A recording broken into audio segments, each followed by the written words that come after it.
30명이 넘는 식구들이 따뜻한 음식과 술을 앞에 두고 설날을 보내고 있었다.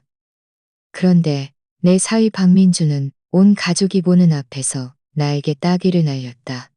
나는 울지도 소란 피우지도 않았다.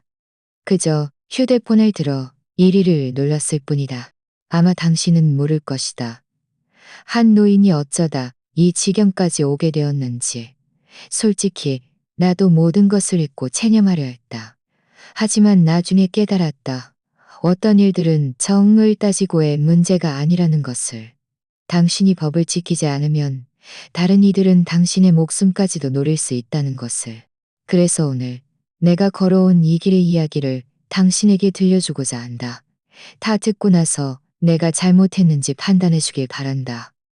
내 이름은 이옥화다. 오늘 밥상은 유난히 시끌벅적했다. 30명이 넘는 식구들이 긴 상에 다닥다닥 붙어 앉아 왁자지껄 떠들어댔다. 중간에 놓인 푸짐한 해물찜이 아직 나오기도 전에 젓가락들은 허공에서 교차하며 반찬을 집어가려 했다. 원래 상으로는 부족해서 기다란 보조상 4개를 더 붙였다. 접시들이 정신없이 부딪히며 소리를 내고 맥주병들은 이리저리 기울어져 있었다. 가장 어린 외손자가 식탁 다리를 토마토 범벅으로 만들었다. 나는 창가 안쪽에 앉아 있었는데 바람이 창문을 통해 들어와 가끔 목덜미에 닿을 때마다 서늘한 기운이 등줄기를 타고 흘렀다. 어머니, 이 돼지갈비찜 한번 드셔보세요. 민준 씨가 특별히 시킨 거예요. 어머니가 간장 양념 좋아하시는 것 아니었어요? 내 딸 박지은이 억지로 웃음을 지으며 끈적한 돼지갈비찜 한 조각을 내 밥그릇에 놓았다. 나는 박민준을 흘끗 보았다. 그는 맞은편에 앉아 한 손에 술잔을 들고 다른 손으로는 처남의 어깨를 두드리며 농담을 하고 있었다. 아니, 내가 제일 좋아하는 건 수육인데. 나는 어조를 무겁지 않게, 그러나 부드럽지도 않게 정정했다. 아이고, 어머니. 설날인데 그냥 드세요. 딸이 다시 어색하게 웃으며 내 잔에 음료를 반쯤 따라주었다. 나는 꼼짝도 하지 않았다. 식탁 위의 모든 음식은 누가 시켰는지 짐작할 수 있었다. 박민주는 해물 모듬을 시켰을 것이다. 그는 늘 과시하기를 좋아했다. 사돈어머니 김영숙은 황제탕을 시켰을 것이다. 사람들 앞에서 돈을 많이 썼다는 것을 드러내고 싶어 하는 게 뻔했다. 내가 먹고 싶었던, 집 뻔했다. 겉으로는 외손자 하준이의 돌잔치 겸 입학 축하 잔치였지만 사실 나는 오늘 이 밥상이 홍문연 이라는 것을 알고 있었다. 박민준이 갑자기 화제를 돌렸다. 어머니, 요즘 부동산 정책 보셨어요? 오래된 아파트도 새 정책에 따라 명의 변경이 가능하대요. 이제 명의 이전하는 것도 복잡하지 않고요. 어머니 그 집, 제 명의로 하면 은행 담보 대출 받아서 학군 좋은 아파트 살 수 있어요. 내 손가락이 식탁 밑에서 살짝 움츠러들었다. 나는 고개를 들어 미소 지었다. 그 집은 새 정책이 아니라 옛날 정책 대상이야. 1996년에 산 거라 은행에서 안 받아줄 거야. 박민준이 눈썹을 치켜떴다.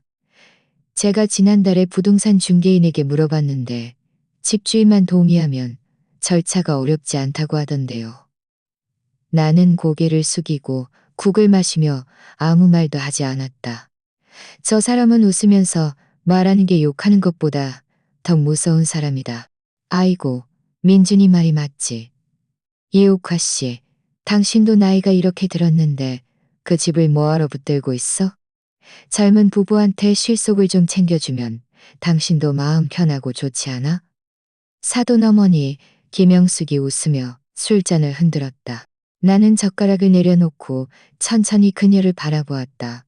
내가 나이가 들었으니까 나 스스로 귀찮은 일을 만들면 안 되지. 내 말에 김영숙의 미소가 잠시 멈칫했다가 이내 다른 식으로 말을 이었다. 당신도 하준이한테 집 물려줄 거라고 했잖아. 그럼 지금 명의를 바꿔주는 게 나중에 번거롭지 않고 좋지. 봐봐. 우리 친척들 중에도 어르신들이 직접 유언장 써서 정리해두는 집이 얼마나 많은데 주변 사람들도 미리 약속이라도 한 듯 일제히 맞장구를 쳤다. 맞아. 지금 정리 안 해두면 나중에 정말 문제 생겨. 형제자매끼리 소송하는 일도 많다잖아.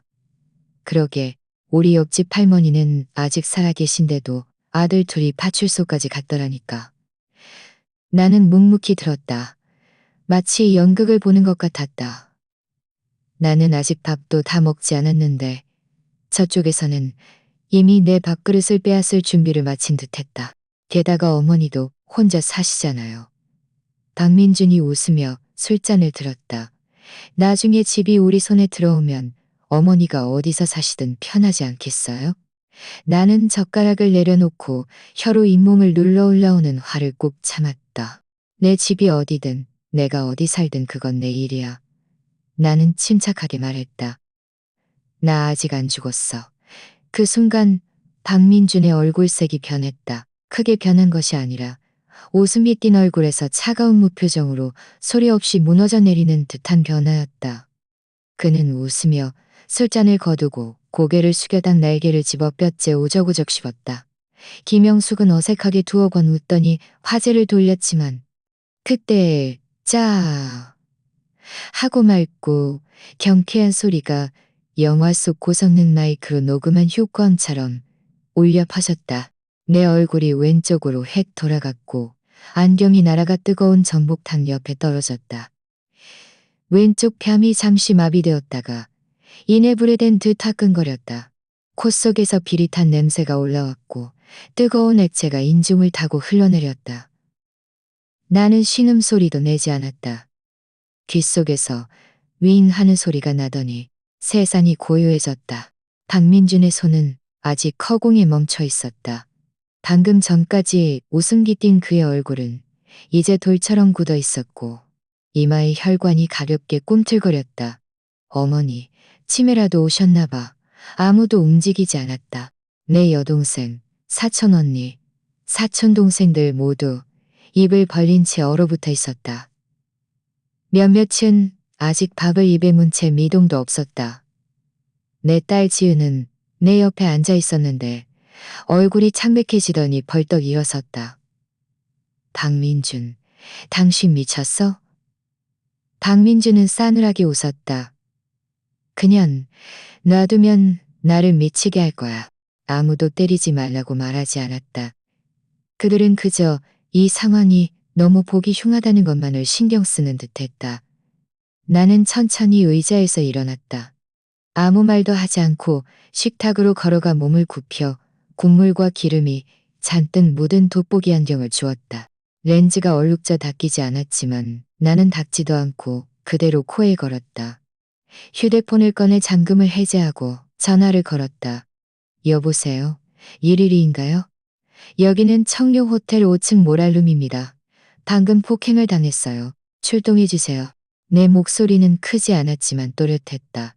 현장은 그 어느 때보다 조용했다. 아이들의 울음소리마저 멎었다. 식탁에 둘러앉은 사람들 모두 목에 무언가 걸린 듯 나만 쳐다보고 있었다. 김영숙이 입을 벙긋거리더니 말했다. 당신 미쳤어? 내 딸이 달려와 내 팔을 붙잡았다. 엄마, 이러지 마. 감옥에 가게 하지 마. 나는 딸의 손을 뿌리쳤다. 마치 통제불능의 고양이를 피하듯이.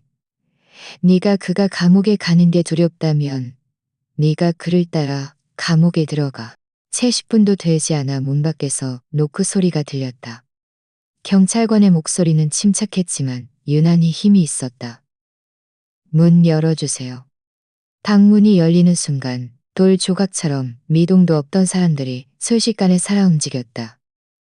김영숙이 가장 먼저 일어섰다. 눈물은 수도꼭지를 튼 듯 쏟아져 내렸다. 경찰관 동지, 드디어 오셨네요. 아이고, 이 나이에 정말 기가 막혀서 살 수가 없네요. 이 며느리가 글쎄 갑자기 밥상머리에서 난리를 치고 저를 욕하고 밀치고 우리가 자기한테 집을 빼앗으려 한다고 우기지 뭐예요. 제가 이런 늙은이가 그런 짓을 할 수 있겠어요? 그녀는 가슴을 움켜쥐고 얼굴이 벌개져 금방이라도 쓰러질 듯한 모습이었다. 나는 창가에 서서 움직이지 않았다.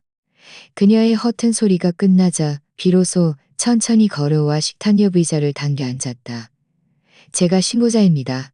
폭행을 당했어요. 저 사람이 저를 때렸습니다. 나는 손을 뻗어 안경을 벗고 왼쪽 뺨을 불빛 쪽으로 돌렸다.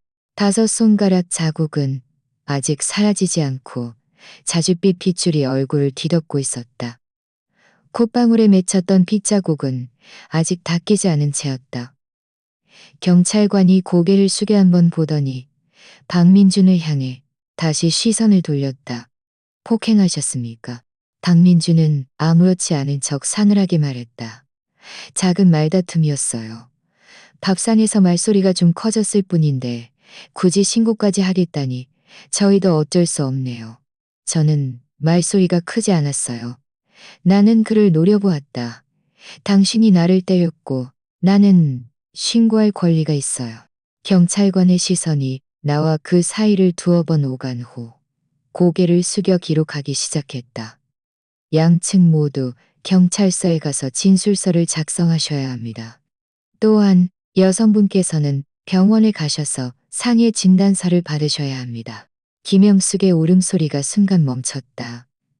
아니, 정말 절차대로 해야 하는 건가요? 저희 집안일은 저희끼리 해결할 수 없는 건가요? 집안 망신인데 나는 속으로 비웃었다. 방금 전까지는 내가 집을 내놓으라고 난리치더니 이제 와서 창피한 줄 아는가. 젊은 경찰관 2명은 그녀의 울음을 무시하고 사무적으로 말했다. 사건은 이미 사법 절차에 들어갔으니 협조해 주십시오. 가족의 감정은 이해하지만 공무집행 방해는 또 다른 문제입니다. 박민준의 얼굴색이 변했다.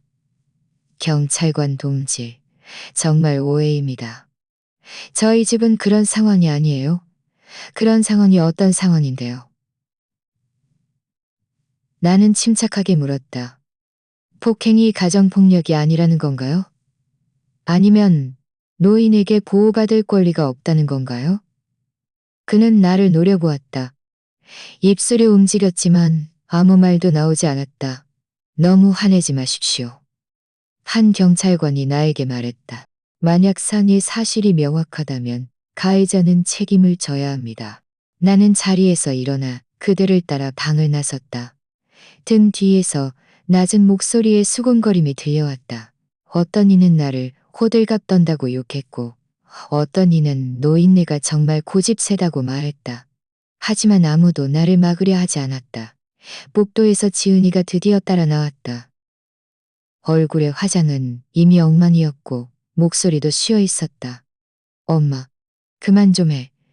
그 사람 일부러 그런 게 아니야. 신고하지 마. 나는 소란을 피우는 게 아니야. 나 자신을 보호하는 거야. 경찰서에 도착하자 김영숙은 또 다른 모습으로 변해 있었다. 그녀는 눈물을 닦으며 말했다.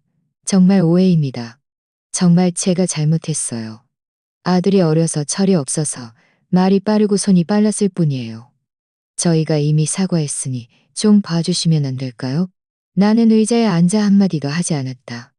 그녀는 계속 연기했다.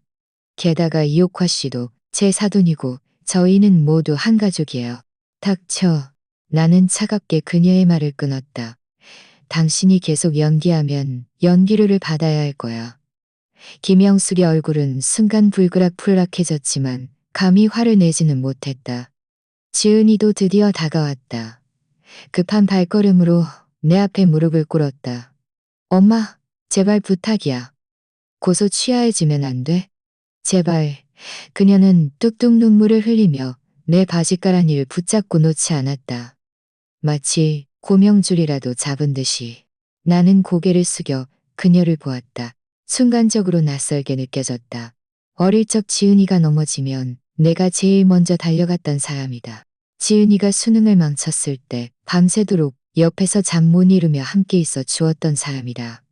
결혼할 때 내 팔을 붙잡고 앞으로는 내 남편이 엄마 아들이에요라고 말했고 나는 그때 그 말을 믿었다. 그런데 이제 그녀는 나에게 따귀를 날리었다. 그런데 이제 그녀는 나에게 따귀를 날린 그 사람을 위해 무릎을 꿇었다. 내가 다친 것을 위해서가 아니라 그가 감옥에 가느냐 마느냐를 위해서. 나는 그녀를 일으켜 세우지도 욕하지도 않았다. 그저 고개를 일으켜 세우지도 욕하지도 않았다. 병원에는 사람이 많지 않았다. 의사가 내 상처를 보더니 한숨을 쉬었다. 연조직 손상과 경미한 피하 출혈이 있고 왼쪽 뺨에 붉은 부종과 손가락 자국이 있습니다. 휴식을 취하고 격렬한 활동은 피하는 것이 좋습니다. 그는 상해 진단서를 작성하여 정말 이렇게까지 해야 했다. 이 정도면 경미한 상해의 전미안서를 작성하여 선의해야 해. 응. 그냥 나라고 내밀었다. 입건되면 고의 상해로 털이 될 수 있습니다. 우리 앞으로 어떻게 얼굴 보고 살아. 나는 그녀를 보지 않았다. 의사는 묵묵히 진단서를 거두어 갔다. 경찰관이 옆에서 기록하며 고소 유지를 묻자 나는 고개를 들어 붉은 도장이 찍힌 진단서를 보았다. 방금 맞은 따귀와 밥상 위에서 재미있다는 듯 나를 바라보던 모든 눈동자가 떠올랐다. 그럼 절차대로 진행하겠다. 법에 따라 처리해 주십시오. 말이 입 밖으로 나오자 갑자기 온몸이 가벼워지는 것을 느꼈다. 나는 자리에서 일어나 그들을 따라 방을 나섰다. 택시가 아파트 단지 입구에 멈췄을 때 나는 잠시 멍하니 서 있었다. 이곳에서 10수년을 살았다. 곡도 등은 희미했고 계단벽에는 배관 청소 광고지가 덕지덕지 붙어 있었다. 문 앞에 익숙한 인동덩굴 꽃은 이미 피어 있었다. 나는 가방을 들고 위층으로 올라가 문에 다다랐을 때 문이 닫히지 않고 살짝 열려 있는 것을 발견했다. 볶음 요리 기름 냄새와 TV 소리가 섞여 흘러나왔다. 엄마, 저 왔어요.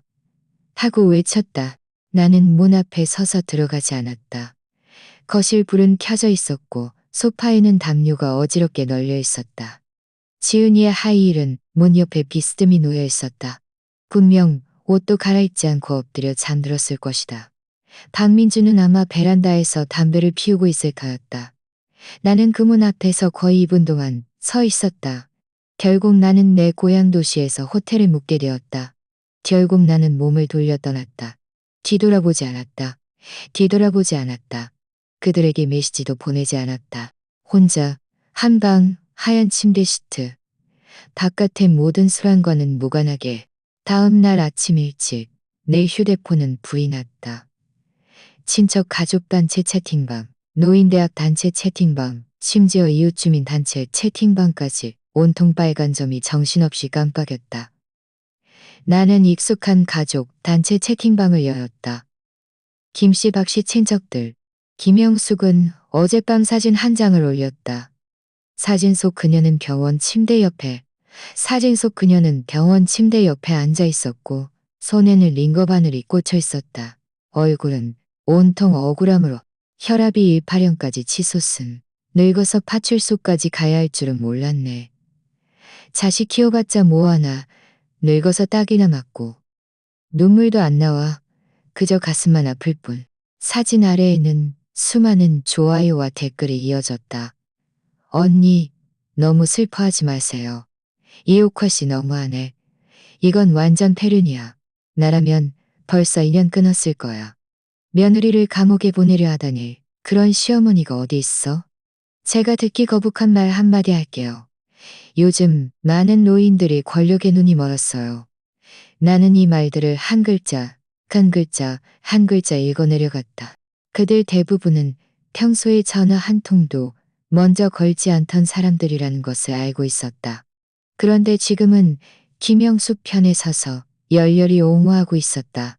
마치 그들이 직접 나를 보고 사위를 병원에 입원시킨 것처럼 말이다. 지은이는 아무 말도 하지 않았다. 그저 단체 채팅방에 엄마가 아직 화나셨어요. 다들 더 이상 소란 피우지 마세요. 라고 올렸을 뿐이었다. 그녀는 김영숙을 따귀를 때린 그 사람의 아내라고 불렀고 입원해서 쓰러진 그녀를 그 사람의 시어머니라고 불렀다. 나는 그녀의 친어머니인데 지금은 화가 난 사람이 되어버렸다. 사람의 마음을 재는 데는 정말 온도계가 필요 없다.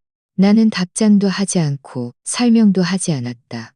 그저 갤러리에서 사진 3장을 골랐다. 한 장은 경찰서에서 발급한 신고 접수진이었다. 위에는 시간과 장소가 또렷하게 쓰여 있었고 가정폭력 사건 접수라고 찍힌 도장이 있었다. 또 한 장은 병원의 상해 진단서였다. 의사의 서명과 붉은 도장이 서면했고 왼쪽 뺨 연조직 손상이라고 진단되어 있었다. 마지막 한 장은 경찰관이 5손가락 자국이 선명했고 코피는 아직 마르지 않은 채였다. 나는 가족단체 채팅방으로 돌아가 메시지 창을 열고 사진들을 전송했다. 그리고 단체 채팅방을 나갔다. 30초 후 나는 다시 이웃주민 단체 채팅방을 열어 김영숙을 유언비어 유포 민명예훼손으로 지목하여 신고하고 증거 서류를 첨부했다. 마지막으로 내 개인 SNS를 열어 똑같은 사진들을 올렸다. 게시물을 올린 후 휴대폰 전원을 끄고 테이블 위에 뒤집어 놓았다. 3분 후 휴대폰은 죽은 듯 조용했다. 아무도 나를 비난하지 않았고 아무도 이모티콘을 올리지 않았다. 친정의 감동적인 설득 글도 없었고 가식적인 위로의 말도 없었다. 저녁 식사로 나는 호텔 코스 요리 하나를 시켰다. 맛은 담백했고 한 입 한 입 천천히 먹어치웠다. 식사 후 다시 휴대폰을 켰을 때 SNS에 올린 사진은 이미 20명 넘게 좋아요를 누른 상태였다. 예전에는 거의 연락하지 않던 옛 동료들과 이웃 주민들도 댓글을 남겼다. 이 선생님, 정말 용감하시네요. 정말 용감하시네요. 그런 사람들은 그냥 두면 안 돼요. 나는 잠시 생각하다가 한 문장을 썼다. 나는 평생 누구에게도 손해를 끼치지 않았지만 더 이상 누구에게도 질질 끌려다니지 않을 것이다. 게시물을 올린 후 나는 메신저 연락처를 열어 지은이를 채팅방 알림금으로 설정했다. 그리고 김영수, 박민준, 그리고 친척들 모두를 차단 목록에 추가했다. 그날 아침 나는 평소보다 일찍 잠에서 깼다. 하늘은 막 밝아오고 있었고 호텔 창밖의 박물관은 아직 잠에서 깨지 못한 꿈속 같았다. 나는 깨끗한 옷을 입고 은행으로 향했다. 내 일을 처리하기 위해서였다. 나는 그저 부동산 담보 조회 증명서를 출력하여 나중에 혹시 모를 상황에 대비하려 했을 뿐이었다. 나 같은 사람에게는 많은 자산이 없다. 유일한 그 아파트가 정말로 문제가 생긴다면 미리 준비를 해두어야 했다. 20분 동안 줄을 서서 기다린 후 내 차례가 되었다. 은행 여직원이 신분증을 받아 키보드를 몇 번 두드리더니 미간을 살짝 찌푸리고 마우스 오른쪽 버튼을 클릭했다. 어르신, 이 부동산은 양도 신청이 진행 중인 것 같습니다. 나는 순간 멍해졌다. 무슨 양도요? 그녀가 고개를 들어 나를 보았다. 표정은 망설이는 듯했다. 시스템에 부동산 양도 신청이 진행 중이라고 나옵니다. 상대방 정보는 박민준 씨로 되어 있습니다. 나는 순간 아무 말도 하지 못했지만 손바닥은 싸늘해졌다. 모든 기록을 출력해 주세요. 내 어조는 무겁지 않았지만 타협의 여지는 없었다. 여직원이 입술을 깨물며 말했다. 어르신, 이건 규정에 맞지 않습니다. 저희는 이곳은행 시스템 조회 기록만 출력할 수 있습니다. 부동산 명의 이전과 관련된 내용은 부동산 거래 센터에 문의하셔야 합니다. 그래도 출력해 주세요. 내가 지시하자 그녀는 고개를 숙여 몇 번 누르더니 종이 한 장을 출력해 내밀었다. 나는 그것을 받아보았다. 위에는 붉은색 작은 글씨로 양도 등기번호 J2025 상태 심사 중 신청인 박민준이라고 쓰여 있었다. 내 머릿속이 윙하고 울렸다. 한순간에 모든 것을 이해했다. 나에게 자발적으로 명의를 이전하라고 종용하는 것이 아니라 나를 건너뛰고 바로 절차를 진행할 작정이라. 은행에서 나와 나는 호텔로 돌아가지 않고 바로 집으로 향했다. 손에는 아직 은행에서 출력한 그 종이가 들려 있었다. 보면 볼수록 경고문 같았다. 문을 여는 순간 집은 평소보다 더 조용했다. 나는 사방을 둘러보았다. 소파 위의 쿠션은 움직이지 않았다. 차상 위 재떨이에는 아직 담배꽁초 몇 개가 남아 있었다. 나는 내 침실로 걸어가 옷장을 열고 비중품을 넣어두었던 서랍을 열었다. 비어 있었다. 나는 서랍 전체를 빼내 침대 위에 쏟아부었다. 낡은 사진 몇 장과 누렇게 바랜 연금계좌 명세서만 이세서만. 나는 바닥에 쪼그리고 앉아 침대 밑을 뒤지고 금고를 확인했지만 여전히 없었다. 혹시 내가 잘못 기억하고 있나 의심하기 시작했다. 부엌의 상부장, 하부장, 심지어 신발장까지 뒤졌지만 결과는 같았다. 등기권리증만 사라진 것이 아니었다. 내 신분증 사본도 뒤져졌고 도장 지갑마저 열린 상태였다. 문득 3일 전 지은이가 전화해서 그녀는 상태였다. 문득 3일 전 지은이가 전화해서 엄마 신분증을 가져갔고 다 쓰면 바로 돌려주겠다고 했다. 그리고는 안으려고 해. 라고 말했던 것이 떠올랐다. 그때 나는 옷을 떠올랐다. 그녀는 어떻게 박민준에게 신분증을 넘겼을까? 언제 몰래 신청서를 작성했을까? 나는 오래된 종로 거리의 법률사무소로 갔다. 사무소는 크지 않았지만 안에 있는 변호사는 내 오랜 이웃이 추천해준 사람이었다. 성은 한씨였고 40대 중반쯤 되어 보였으며 검은 뿔테 안경을 쓰고 있었다. 말투는 빠르지도 느리지도 않았다. 나는 처음부터 끝까지 모든 상황을 이야기했다. 그는 다 듣고도 표정 변화 없이 가볍게 한마디 했다. 그는 내 명의로 된 그 아파트가 정말로 양도 등기 신청이 내부 심사 절차에 있다는 것을 법원 행정망을 통해 확인해 주었다. 양도 계약서에 서명하셨습니까? 나는 고개를 저었다. 그럼 어르신이 지금 하실 수 있는 일은 즉시 절차 중단 신청을 하고 이해 신청을 하고 이해 신청을 제출하여 동결 신청을 하고 그리고 혼전 재산 명의 선언서를 작성하여 이 부동산이 어르신의 개인 재산이며 이 부동산이 어르신의 개인 재산이며 유언장을 작성하여 아파트의 귀속을 명확히 하는 것이 가장 좋습니다. 나는 눈을 감았다가 뜨며 말했다. 작성하겠습니다. 30분 후 나는 임시 유언장 초안에 서명했다. 본인 이육화는 주민등록번호 1996년에 구매하여 단독으로 소유한 아파트 한 채를 현재 개인의 합법적인 사유재산으로 지정하며 평생 본인이 사용하도록 한다. 본인이 살아있는 동안이나 사망 후에도 박민준, 김영숙 또는 박씨 친족의 명의로 양도할 수 없다. 공증인은 현장에서 신분을 확인하고 도장을 찍고 녹음했다. 나는 더 이상 정을 믿지 않고 법률만 믿기로 했다. 공증을 마친 후 한 변호사가 말했다. 이옥화 어르신, 현장에서 음성 녹음을 한 번 더 해서 증거를 보강하는 것이 좋습니다. 나는 고개를 끄덕였다. 그가 휴대폰 녹음 기능을 켜자 나는 자세를 바로잡고 침착한 목소리로 말했다. 저는 이옥화입니다. 오늘은 2025년 9월 1일입니다. 저는 2025년 9월 1일입니다. 저는 청림법률사무소에서 제 개인 부동산의 재산, 귀속공증 및 유언장 등록을 완료했습니다. 나는 잠시 멈췄다가 다시 말했다. 저는 68세입니다. 예전에는 노인이 양보해야 한다고 생각했습니다. 하지만 이제는 깨달았습니다. 사람은 늙었지만 마음은 작아질 수 없다는 것을. 법률은 젊은 사람들만을 위해 있는 것이 아닙니다. 녹음이 끝나고 법률사무소를 나서는 순간 하늘은 여전히 흐렸지만 내 몸은 밝아지는 것을 느꼈다.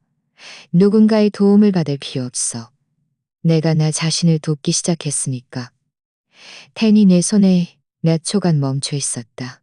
한 변호사는 출력된 빈 유언장 용지를 내 앞으로 밀었다. 새하얀 종이의 맨 위에는 굵은 글씨로 개인 재산 최종 처분 선언이라고 인쇄되어 있었다. 나는 깊이 숨을 들이쉬었다. 펜을 쥐고 첫 줄을 썼다. 본 부동산은 나의 개인적인 합법적인 소유이며 미래에는 아들에게도 딸에게도 물려주지 않을 것이다. 나는 글을 쓰는 내내 심장이 쿵쾅거렸다. 천둥이 치는 듯한 소리였다. 두려워서가 아니라 이것이 내가 법률을 통해 내 의사를 명확히 표현한 첫 번째 순간이었기 때문이다. 더 이상 순종적인 어머니가 아니었다. 이 줄을 쓰고 나는 잠시 멈췄다가 다시 한 변호사를 올려다보았다. 이 작은 집 하나만 남길 거예요. 정말 누군가 들어와 산다면 그건 존중 때문이지 혈연 때문이 아닐 거예요. 한 변호사는 고개를 끄덕이며 내가 손으로 쓴 원고를 사진 찍어 보관했다. 나는 내 명의로 된 유일한 정기, 예금 카드도 꺼내 그의 테이블 위에 놓았다. 예, 놓았다. 이 안에는 돈이 많지 않아요. 몇십만 원짜리 계좌를 만들고 싶어요. 제가 생각이 있어요. 따로 계좌를 만들 수 있을까요? 가능합니다. 그가 노트북을 열었다. 어떤 용도로 사용하시겠습니까? 나는 그의 컴퓨터 화면을 응시했다. 노년 여성들을 위한 자립지원기금을 만들 수 있을까요? 그는 미간을 찌푸렸다. 기부 말씀이신가요? 아니요. 나는 고개를 저었다.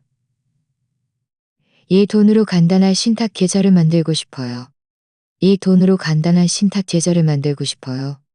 한편을 긴급 상황에 대비해서요. 한 변호사는 멍하니 서요. 예를 들어 어떤 할머니가 수술비가 없거나 자녀 집에서 폭행당해 갈 곳이 없을 때, 아니면 어르신, 이게 법률적으로 뭐라고 불리는지 아세요? 자선 신탁, 맞죠? 나는 침착하게 말했다. 제가 학교를 안 나온 게 아니에요. 저는 예전에 초등학교 국어 교사였어요. 잠 10년 내내 가르쳤죠. 제 학생 중에는 대학에 가고 공무원이 되고 사업가가 된 사람들도 있어요. 저는 아이들에게 공정, 평등, 신뢰를 어떻게 써야 하는지 직접 가르쳤어요. 그런데 제가 법률로 이 단어들을 직접 가르쳤어요. 몇십만 원밖에 안 된다고 말하지 마세요. 나는 말을 이었다. 제가 살아있는 동안 하루라도 더 모을 수 있어요. 이 계좌는 제가 한 푼도 건드리지 않을 거예요. 누가 속이려 오든 연극을 하려 오든 소용없어요. 변호사 사무실 조수가 정식 문서를 출력할 준비를 하는 동안 나는 한쪽에 앉아 짧은 편지를 썼다. 신탁 문서 뒤에 첨부하여 미래의 당신들에게 전할 생각이었다. 미래의 당신들에게. 만약 당신이 이 편지를 읽고 있다면 당신은 내가 겪었던 일을 겪고 있는 중일 것이다. 사람들에게 버림받고 밀려나고 심지어 맞았을 수도 있다. 당신이 더 이상 누가 내 편인지 믿지 않는다는 뜻이다. 당신이 여전히 당신의 방식으로 살고 싶다는 뜻이다. 이 돈은 많지 않지만 내가 후반생의 고통으로 모은 작은 용기다. 더 이상 누구를 위해서도 당신 자신을 낮추지 마라. 아무도 당신과 함께하지 않는다면 내가 당신과 함께할 것이다. 이옥화 드림 2025년. 편지를 다 쓴 후 내 눈시울이 조금 뜨거워졌지만 눈물은 흘리지 않았다. 다음 날 아침 일찍 나는 호텔에서 나와 주민센터의 고령자 복지 서비스 신청을 하러 갈 준비를 하고 있었다. 그때 한 변호사에게 전화가 걸려왔다. 이옥화 어르신, 오늘 SNS 보셨어요? 아니요. 누구 SNS요?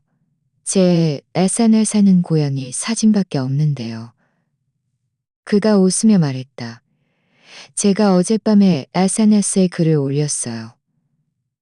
68세 할머니 한 분이 자녀들의 재산 갈취를 막기 위해 아파트를 개인 유산으로 설정하고 더 많은 어려운 노인들을 돕기 위해 자립지원기금을 설립했다고 썼거든요. 나는 순간 멍해졌다. 제 이름을 올리셨나요? 아니요. 걱정 마세요. 여성분이라고 썼습니다. 그가 잠시 멈췄다가 말을 이었다. 그런데 많은 네티즌들이 댓글에 자신들도 똑같이 하고 싶다고 남겼어요.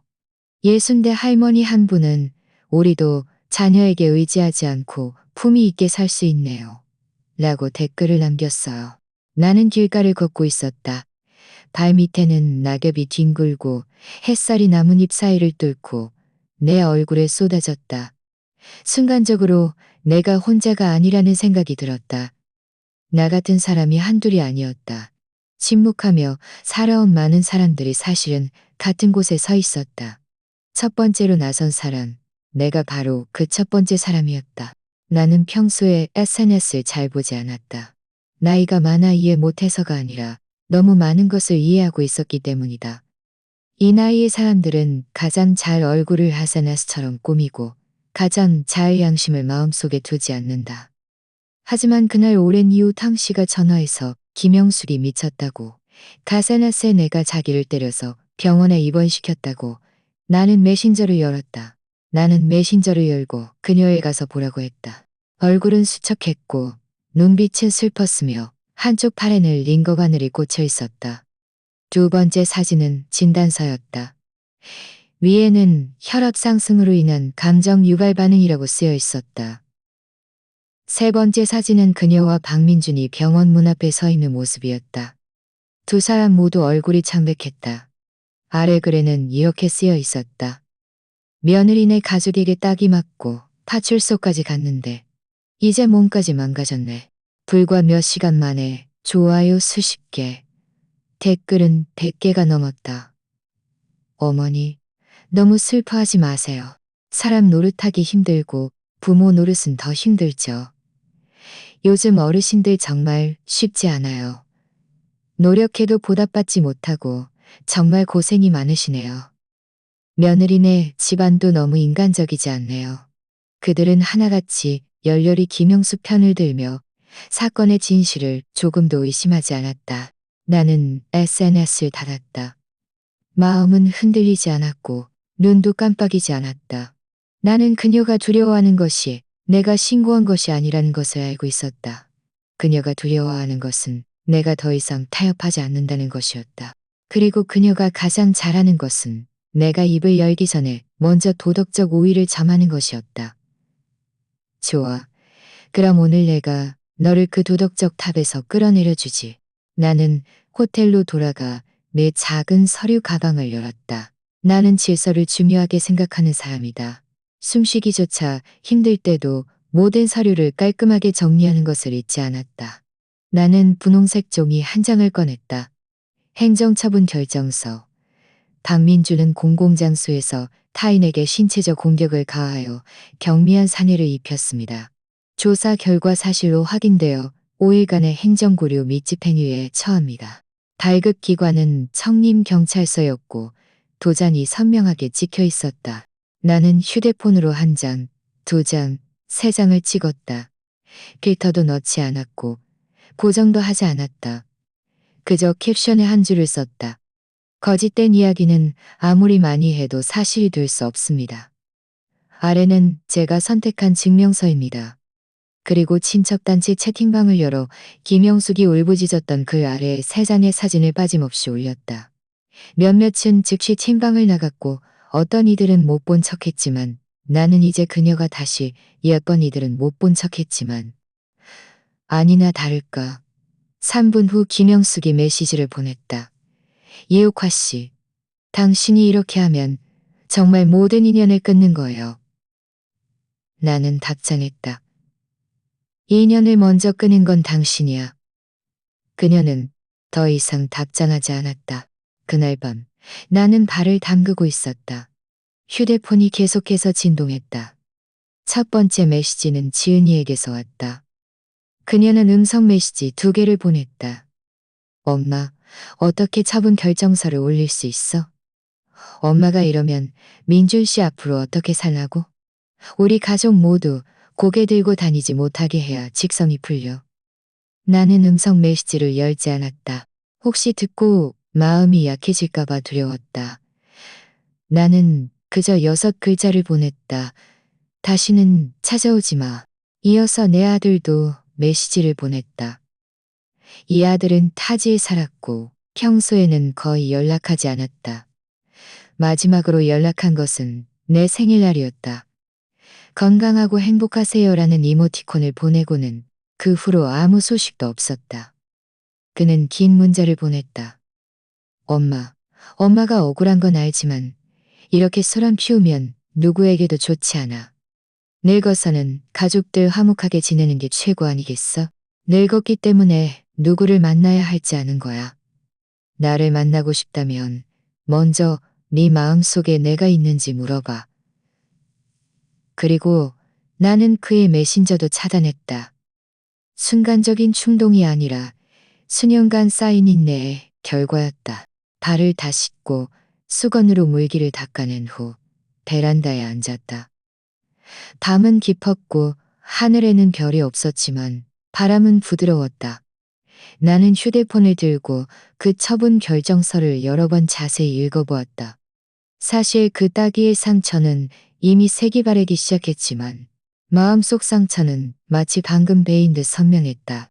나는 연락처를 열어 메신저의 모든 친척들을 차단 목록에 추가했다.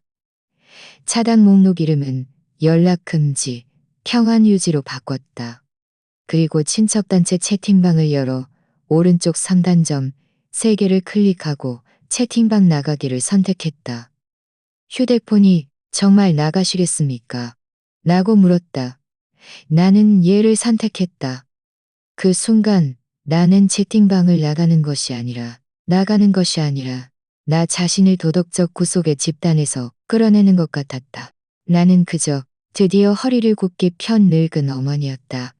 나는 아무것도 잘못하지 않았다. 나는 아파트를 내놓았다. 시세보다 조금 낮은 가격에. 부동산 중개인이 어르신, 급하게 돈이 필요하세요? 라고 물었다. 나는 아니요. 급하게 떠나고 싶어요. 라고 대답했다. 내놓은 지 사흘째 되는 날, 근처 고등학교에 다니는 자녀를 둔 학부모가 아파트를 보고는 아들 명의로 전액 현금으로 사겠다고 했다. 내가 서명하는 날은 일부러 정오 12시로 잡았다. 해가 가장 밝고 그림자가 가장 짧아 아무도 나를 알아채지 못하는 시간이었다. 나는 아무에게도 알리지 않았다. 누가 나를 막을까봐 두려워서가 아니라 이번에는 아무도 나를 배웅하러 오지 않기를 바랐기 때문이다. 나는 캐리어 하나만 들고 떠났다. 갈아입을 옷, 상비약 1병, 신분증, 그리고 사진첩 2권뿐이었다. TV도 식탁도 수심섭 2권뿐이었다. TV도 식탁도 수십 년의 레이저도 없었다. 가구, 가전제품, 소파 모두 제자리에 두었다. 지은이의 어릴 적 교과서도 가져가지 않았고 박민준이 선물하지 않았고 빨간 스웨터를 입고 우리 집 베란다에 서서 조금은 어리숙하게 웃고 있었지만 얼굴은 유난히 밝았다. 그때는 아직 집을 꾸미기 전이었고 아이는 막 학교에 들어갔으며 남편은 내 곁에 있었다. 아무도 나에게 자신을 보호하는 방법을 가르쳐주지 않았다. 이제 나는 배웠다. 나는 방문을 닫고 열쇠를 중개인에게 넘겼다. 마지막 계약서에 서명하자 중개인이 강력한 듯 말했다. 어르신 정말 시원하시네요. 나는 미소 지었다. 나이가 들면 단념하고 버릴 줄 아는 사람이 많지 않지. 그는 내가 작은 캐리어를 끌고 멀어지는 모습을 보며 한 노인이 말 한마디 없이 떠나 뒤돌아보지 않을 것이라고는 생각하지 못했을 것이다. 하지만 나는 정말 뒤돌아보지 않았다. 왜냐하면 그 문 안에는 더 이상 내 집이 없다는 것을 알고 있었기 때문이다. 비행기가 대지에 착륙한 날 하늘은 유난히 푸르렀다. 공항 출구의 햇살이 땅에 쏟아져 내렸고 공기마저 씻어낸 듯 맑았다. 나는 선글라스를 쓰고 짙은 회색 트렌치코트를 입고 캐리어를 끌고 출구를 나섰다. 아무도 나를 마중 나오지 않았고 나도 마중 나올 사람이 필요 없었다. 내가 예약한 곳은 강원도 속초 해오름 마을 외곽에 위치한 노인 자립형 아파트였다. 청초호에서 멀지 않았다. 아파트는 노인 보호형 원룸 건물이었다. 각 층엔 이 가구가 있고 아래층에는 작은 정원과 공용 주방이 있었지만 각 방마다 독립 화장실, 작은 부엌, 베란다가 있었다. 집주인은 70대 노인이었는데 정말 실속 있는 사람이었다. 내가 혼자 온 것을 보고는 전기와 수도도 모두 연결해 주었다. 방은 28평방미터로 크지 않았지만 유난히 깨끗했다. 부엌의 작은 창문은 산을 향해 있었고 바람이 한 줄기 불어오자 내 마음이 편안해졌다. 나는 캐리어를 열어 사진을 꺼내 침대 머리맡에 붙였다. 다시 휴대폰을 열어 은행 카드 위치 알림을 바꿨다. 아무도 내가 어떤 도시에 있는지 알리고 싶지 않았다. 나는 이틀 동안 주민센터 등록, 병원 등록, 도서관 등록을 마쳤다. 이곳 병원은 멀지 않았다. 걸어서 7분 거리에 2차 병원이 있었고 노인 외래 진료도 가능했다. 시장은 일주일에 3번 아침 장이 열렸는데 신선하고 저렴했으며 백족 염색을 파는 할머니는 사람들에게 채소를 심는 법을 가르쳐 주기도 했다. 나는 주민센터의 원예반에 등록했다. 첫 수업은 흙파기였다. 나는 화단 옆에 쪼그리고 앉아 삽을 들고 마치 갓 졸업한 학생처럼 모든 것이 신선하게 느껴졌다. 나는 더 이상 누가 내가 끓인 밥을 좋아하든 신경 쓸 필요가 없었다. 주말에 누가 집에 와서 밥을 얻어먹을지 고민할 필요도 없었다. 한밤중에 문이 발로 차이며 내가 이 집에 살 자격이 없다고 말할까봐 걱정할 필요도 없었다. 이제 이 집은 내 것이었다. 비록 새든 집이라도 내가 직접 선택한 것이었고, 비록 초라해도 진정으로 내 것이었다. 아파트에 이사 온 지 4일째 되는 날 아침, 나는 혼자 청초 호숫가로 걸어갔다. 가을 호수는 유난히 맑았다. 호숫가에는 사진작가 몇 명이 삼각대를 세워두고 있었다. 나는 멀지도 가깝지도 않은 곳에 앉아 하늘이 조금씩 붉어지는 것을 바라보았다. 나는 그 빨간 스웨터를 입고 있었다. 젊었을 때 사진 속 그 스웨터와 똑같은 복제품이었다. 인터넷으로 직접 주문한 것이었다. 나는 지나가던 젊은이에게 부탁하여 사진 한 장을 찍어달라고 했다. 카메라를 등지고 청초호를 마주본 채 햇살이 정확히 내 어깨에 쏟아졌다. 사진을 찍은 후 나는 그에게 고마워요, 젊은이 라고 말했다. 그는 어르신, 정말 멋지세요 라고 답했다. 나는 웃었다. 방으로 돌아와 휴대폰을 열고 SNS에 글을 올렸다. 해오른 마을은 좋아요. 연락하지 마세요. 사진은 뒷모습이었다. 푸른 물과 푸른 산 사이에 빨간 옷이 꺼지지 않는 불꽃처럼 보였다. 좋아요도 댓글도 없었지만 그들 모두가 연락하지 마세요라는 이 말을 수천 번의 비난보다 더 명확하게 보았다는 것을 나는 알고 있었다. 나는 사회생활을 다시 시작할 것이라고는 전혀 생각지 못했다. 그 시작은 죽순 하나였다. 해오른 마을의 아침 시장은 가장 활기찼다. 나는 일찍 일어나 제철 채소를 사서 직접 국을 끓여 먹을 생각이었다. 막 채소 가판대 앞에 섰을 때 내 왼쪽에서 주름진 손이 뻗어와 나와 동시에 죽순을 잡았다. 아이고, 이 죽순 좀 보세요. 말하는 사람은 머리가 하얀 할머니였다. 얼굴 가득 주름이 잡힌 채 웃고 있었고 온몸이 떨렸다. 나는 본능적으로 손을 거두고 살짝 고개를 끄덕였다. 먼저 가져가세요. 그런데 그녀는 죽순을 다시 내 손에 쥐어주었다. 우리 집 식구들은 이런 거 안 먹어. 당신이 좋다면 가져가. 이런 거 안 먹어. 당신이 좋다면 가져가. 우리 앞으로 자주 볼 텐데. 내 마음속에 약간의 경계심이 1호 건성으로 고마움을 표하며 돌아서려 했다. 저는 김정숙 할머니라고 해요. 삼동에 살아요. 아침 시장이 싸고 오후에는 외지 채소를 몰래 파는 트럭이 오는데 조심해야 해. 우리 동네에는 진료비 안 받는 병원도 있고 도서관에서는 목요일 오후에 무료 건강 강좌도 있어. 아, 그리고 과일 가게 아줌마랑은 말싸움하지 마. 그 사람은 낯가림이 심해. 그녀는 마치 미리 연습이라도 한 듯 세세하게 설명했다. 나는 들으면서 속으로 망설였다. 솔직히 말해서 지난 몇 년간 사기를 당한 경험 때문에 갑자기 친절하게 구는 사람들에게는 늘 경계심을 가졌다. 하지만 그녀는 진심 어린 얼굴로 말했고 말투에서도 그 지역 사람 특유의 열정이 느껴졌다. 친분을 가장한 교활함이 아니라 진심에서 우러나오는 친절함이었다. 나는 손에 든 죽순을 내려다보았다. 갑자기 그리 무겁지 않게 느껴졌다. 나는 가볍게 한마디 했다. 고마워요, 김정숙 할머니. 제가 막 이사 와서 아직 낯설어요. 누구나 처음엔 낯설지. 익숙해지면 여기 사람들이 살아요. 그날 저녁 나는 산책하러 아래층으로 내려갔다. 작은 광장을 지나다 방송에서 복숭아꽃 온세라는 노래가 들려왔다. 빨간 옷을 입은 할머니들이 에어로빅을 추고 있었는데 리듬이 너무 빨라서 나는 멍하니 바라보았다. 내가 길을 돌아갈까 말까 망설일 때 한 그림자가 손을 흔들었다. 아침에 만났던 김정숙 할머니였다. 그녀는 몸을 흔들면서 나에게 소리쳤다. 그녀는 몸을 흔들면서 나에게 소리쳤다. 그녀는 몸을 흔들면 앉을 수밖에 없소기 했다. 이옥화 씨, 와요. 춤추기 힘들면 앉아서 봐요. 김정숙 할머니의 이웃이었다. 춤이 끝나자 그들은 맞은편 작은 찻집에 가자고 제안했다. 찻집은 주택 1층에 있는 가정집 같은 작은 가게였다. 테이블 3개가 있었고 격에는 오랜 차반잔, 인생이라는 액자가 걸려 있었다. 우리가 앉자마자 대화는 발 마사지기부터 혈압약까지 빠르게 이어졌다.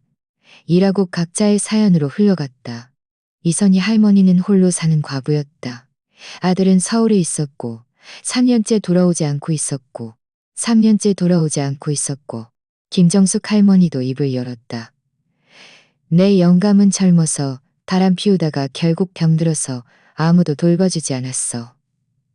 결국 내가 유골함 사서 묻어줬지. 아들은 좋다고 이제는 전화도 안 해. 또 다른 피부가 희고 깨끗한 할머니가 합류했다. 그녀는 최연숙 할머니라고 했다. 전직 기업 재무 담당이었다.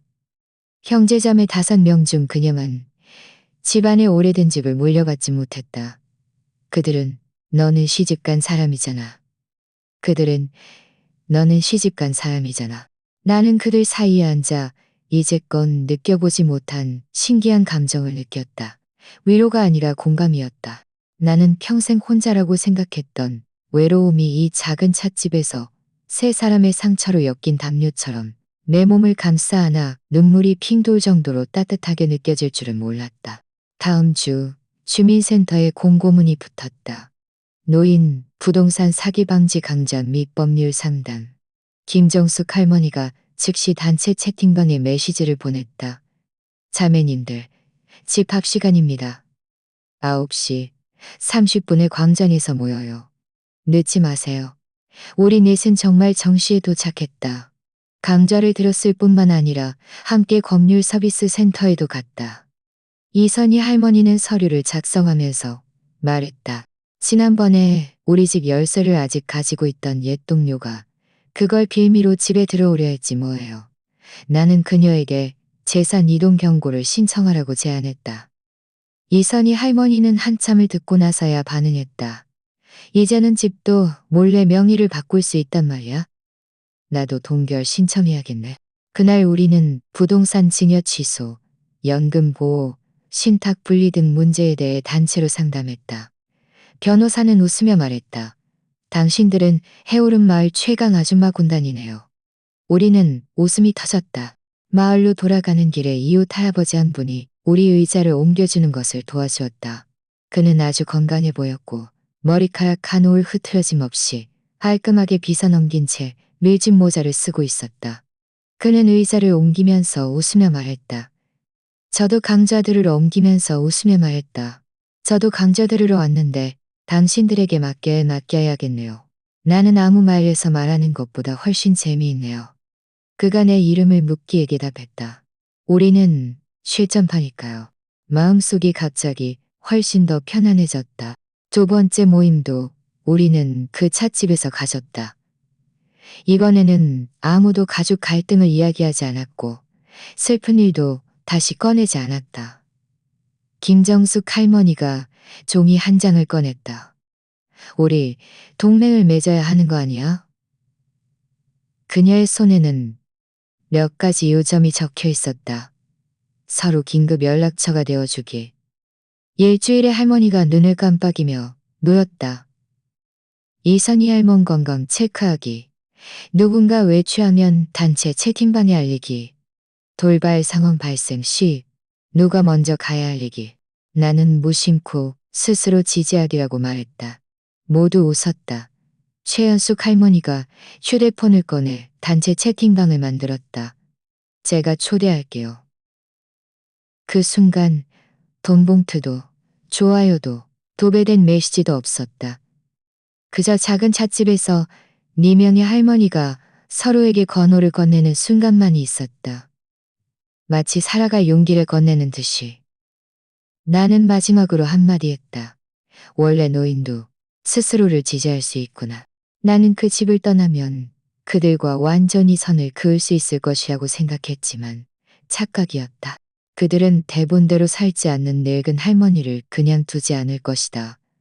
그날 아침 나는 베란다에서 오이를 따고 있었다. 김정숙 할머니에게서 갑자기 전화가 걸려왔다. 이옥화 씨, 빨리 메신저 단체 채팅방 좀 봐요.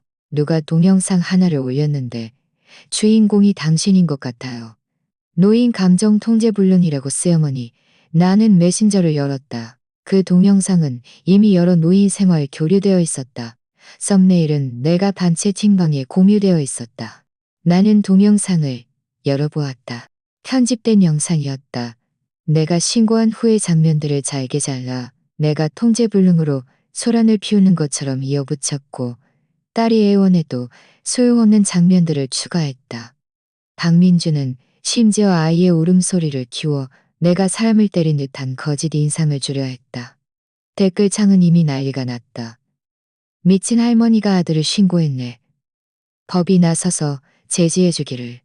잡고 놓아주지 않으니 법이 나서서 제지하느니 법이 나서서 제지하느니. 나는 휴대폰을 닫았다. 손가락이 얼음처럼 차가웠다. 이것은 단순히 유언비어가 아니었다. 공개적인 모욕이었다. 하지만 나는 울지 않았다. 그저 앉아서 김정숙 할머니에게 전화를 걸었다. 내 목소리는 침착해서 나 자신조차 낯설게 느껴질 정도였다. 김정숙 할머니, 우리 전투 회의를 열어야 할까요? 저녁. 작은 찻집에 네 사람이 모두 모였다. 주전자에는 뜨거운 차가 담겨 있었고 테이블 위에는 인쇄된 종이 한 장에 더 이상 참을 수 없다는 네 글자가 쓰여 있었다. 김정숙 할머니가 가장 화를 냈다. 내가 보기엔 그 사람 일부러 그런 거야. 우리는 더 이상 물러설 수 없어. 신고하고 고소하고 권리 찾을 것 다 찾아야 해. 하나도 빼놓지 말고. 최연숙 할머니가 휴대폰을 꺼냈다. 제 여동생의 남편이 인터넷 보안 관련 일을 해요. 제가 먼저 동영상 삭제 신청을 도와달라고 할게요. 하지만 정식으로 처리하려면 고소해야 해요. 하지만 정식으로 처리하려면 고소해야 해요. 그 순간 나는 이 세 분이 내 아들 딸보다 훨씬 더 유능하다고 느꼈다. 제가 알아봤는데 강원도 이쪽에는 노인 인권 보호를 이쪽에는 노인 인권 보호를 이쪽에는 노인 인권도인. 우리가 열띤 대화를 나누고 있을 때 문 밖에서 한 사람이 들어왔다. 이철수 할아버지였다. 밀짚 모자를 쓰고 얼굴 가득 온화한 미소를 띠고 있었다. 이옥화 씨, 김정숙 할머니한테서 당신이 억울한 일을 당했다는 이야기를 들었어요. 마침 제가 아는 남부 법률자문단 대표 변호사님이 계시는데 아주 믿음직한 분이에요. 제가 연결해 드릴까요? 나는 멍해져서 물었다. 어떻게 아시는 분이세요? 그렇게 네 명의 자매와 한 이웃의 도움으로 나는 다음 날 바로 변호사와 통화했다. 변호사는 그저 한마디 했다. 이옥화 어르신, 두려워하지 마세요. 법은 어르신 편입니다. 나는 휴대폰을 쥔 채 눈가가 뜨거워졌다. 정말 그렇지 않은가? 다음 날 오후 나는 이철수 할아버지의 도움을 받아 긴 자필 글을 써서 노인 인권보호 포럼과 온라인 커뮤니티에 올렸다. 글의 제목은 나는 68세. 더 이상 정물 따지는 어머니가 아니다였다. 시작은 한 문장이었다. 68년 동안 참다가 드디어 한번 법률을 이야기하기로 결심하면 당신은 이 세상이 사실 당신의 부드러움을 필요로 하지 않는다는 것을 알게 될 것이다. 나는 그래서 내가 겪었던 가정폭력의 전 과정, 박민준이 어떻게 부동산을 가로채려 했는지, 내가 어떻게 신고하고 상해 진단서를, 바리고 내가 피해자로서 가지고 있던 모든 증거하고 상해 진단서를, 그리고 내가 보호를 신청했는지 분명히 밝혔다. 마지막으로 경찰의 처분 결정서, 사진과 부동산 등지, 글 전체는 그저 담담한 진술들로 이루어져 있었지만 마치 하나하나의 못이 조작된 미친 할머니라는 낙인에 박히는 것 같았다. 3주 후 판결이 나왔다. 박민주는 허위 동영상을 제작하고 유포하여 명예훼손죄가 성립되었으며 나에게 공개 사과하고 정신적 피해 보상금 1천만 원을 지급해야 한다는 판결이었다. 법원의 판결문에는 피고는 온라인 플랫폼을 이용하여 악의적으로 동영상을 편집하고 원고의 사회적 평가를 고의적으로 훼손하는 행위를 하여 침해 행위가 성립되었으므로 법에 따라 책임을 묻는다. 판결문을 받은 날 나는 마침 주민센터 텃밭에서 씨앗을 정리하고 있었다. 나는 일부러 그 빨간 스웨터를 입고 시내 사진관에 가서 판결문을 세고 복사했다. 한 분은 변호사에게 주고 한 분은 주민센터 게시판에 붙였다. 마지막 한 분은 김정숙 할머니에게 드렸다. 그녀는 보면서 웃으며 말했다.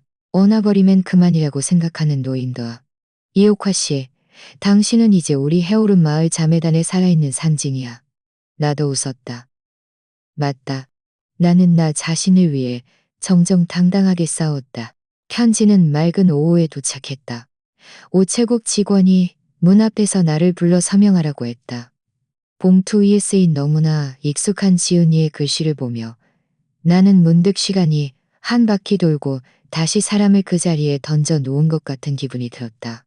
그녀는 아주 길게 썼고 어조도 매우 부드러웠다. 시작은 잘못을 인정하는 내용이었다.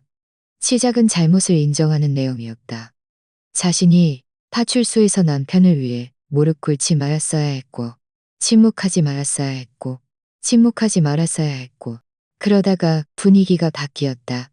아이가 이제 막 중학교에 들어가는데 학교에서 학부모 주민등록등본 정보가 필요하다고 했다. 박민주는 안정적인 주소가 없어 주민등록을 이리저리 옮기다가 문제가 생겼다고 했다. 엄마 집이 더 이상 내 것이 아니라는 걸 알아요. 하지만 저는 그저 아이의 사진이 붙어 있었다. 이 옆에는 그저 아이의 주민등록을 엄마 명의로 옮기고 참시라도 안 될까요? 마른 남자아이는 어릴 적 박민준과 눈이 너무도 닮아 있었다. 나는 그 얼굴을 보며 한참을 침묵했다. 마음이 약해지지 않은 것은 아니었다. 나는 아무리 강인해도 채로 만든 사람이 아니었다. 하지만 나는 알고 있었다. 지금 내가 서명한다면 지난 1년간 내가 지켜왔던 모든 것이 이 순간 무너져 내릴 것이라는 것을. 나는 자리에서 일어나 편지를 서랍에 넣고 문 밖으로 나섰다. 베란다에 가서 청초를 봐야 했다. 햇살은 강렬을 닿아야 했다. 햇살은 강렬해지고였다. 마치 내 마음속에 돌아갈 수 없는 조각들을 쓸어 담는 듯 했다. 나는 베란다의 작은 등나무 의자에 앉아 내 몬수를 한 잔 들고 먼 산을 응시했다. 지난 1년간 나는 거의 그들을 생각하지 않았다. 증오해서가 아니라 다시 파란이 일어날까 두려웠기 때문이다. 나는 나직에 혼잣말을 했다. 네 아버지가 일찍 돌아가셔서 내가 혼자 이 가정을 지탱했어. 너를 고생시키지 않았어. 나는 너에게 떳떳해. 나는 눈을 감고 그녀의 어릴 적을 회상했다. 그녀가 넘어졌을 때 내가 안고 병원까지 달려갔던 일. 그녀가 처음 연설대회에 나갔을 때 내가 몰래 눈물을 훔쳤던 일. 그녀가 결혼하던 날 밤 내가 혼자 주방에서 새벽까지 설거지를 했던 일. 나는 이 딸에게 부족함 없이 해주었다. 하지만 그녀는 내가 사람이라는 것을, 신이 아니라는 것을 잊었다. 그녀는 나도 아픔을 느끼고 한계가 있으며 존중받아야 할 존재라는 것을 잊었다. 이제 그녀는 것을 잊었다. 나는 한숨을 쉬었다. 이 서명은 해주지 않을 거야. 나는 주민센터에 가서 정식 답장을 출력하고 위탁신탁관리 선언서를 첨부했다. 종이에 본인 생전의 모든 부동산 및 금융자산은 법에 따라 이옥화 노년 여성 자립지원 신탁으로 관리되며 어떠한 형태의 명의 이전, 대여 또는 임시 등록도 제공할 수 없습니다. 라고 썼다. 마지막에는 내 친필 서명이 있었고 아래에는 변호사 사무실의 도장이 찍혀 있었다. 편지를 보내기 전에 단실의 도장이 찍혀 있었다. 나는 그녀가 슬퍼할 것이라는 것을 알고 있었다. 하지만 이 편지는 절교 선언문이 아니라 경계선 선언문이었다. 나는 더 이상 정을 따지지 않을 것이다. 이 세상에는 죽을 때까지 자식이 철들기를 기다리는 어머니들이 있다. 나는 더 이상 기다리지 않을 것이다. 나는 이미 내 해변에 도착했다. 그 주말은 우리 해오름마을 노인복지 공동체 개방의 날이었다. 주민센터에서 나에게 대표로 몇 마디 해달라고 부탁했다. 나는 작은 광장의 천막 아래에 서서 작은 의자에 앉은 노인들을 마주 보았다. 바람이 내 어깨를 스쳤고 마이크에서 약간의 잡음이 들렸다. 나는 말했다. 저는 이옥화입니다. 올해 68세입니다. 작년에 저는 인생에서 가장 어려운 결정을 내렸습니다.